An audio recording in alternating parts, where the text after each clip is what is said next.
Salam dəyərli izləyicilər, bugün sizə ingiliscə bağlı daha bir qaydanı izah edəcəm. Gördüyünüz bu sözlər ingiliscə adlanır inkar sözlər. İnkar əvəzlikləri şagirdlərə öyrətmişik. Demək olar ki, şagirdlərin burada bir çətinliyi olmur. Amma bəzən bu inkar sözlər diqqətdən yayınır və şagirdlər həmin cümlələrdə səhv edərək başqa bir inkarlıq verirlər. Bu ifadələr, bu sözlər ingiliscə adlanır inkar sözlər. Yəni, bunları biz cümlədə gördükdə başqa bir inkarlıq verməyə ehtiyac yoxdur. Artıq bunlar özü inkarlıq sayılır. Nümunəyə baxaq. The weather forecast is really forecasting wrongly.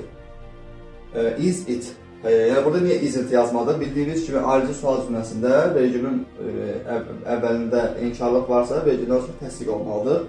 Bu cümlədə biz görürük ki, bu cümlədə vergüldən qabaqki hissədə really söz var. Bəli, really sözü artıq bizə deyir ki, biz vergüldən sonraki hissədə təsdiq verək. Çünki real artıq inkarlığı özü ifadə edir. Yəni, bunlar inkar sözləri olduğuna görə cümlədə bunlar inkarlığı ifadə edir və biz artıq ayrıcı sualın digər tərəfində, disjunctive sualın, ayrıcı sualın digər tərəfində biz verməliyik təsdiq ifadə.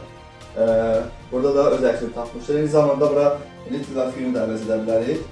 Məsələn, belə bir cümlə deyirik. I have little money, I can't buy this book. Və yaxud da I have few pence, I can't give you any.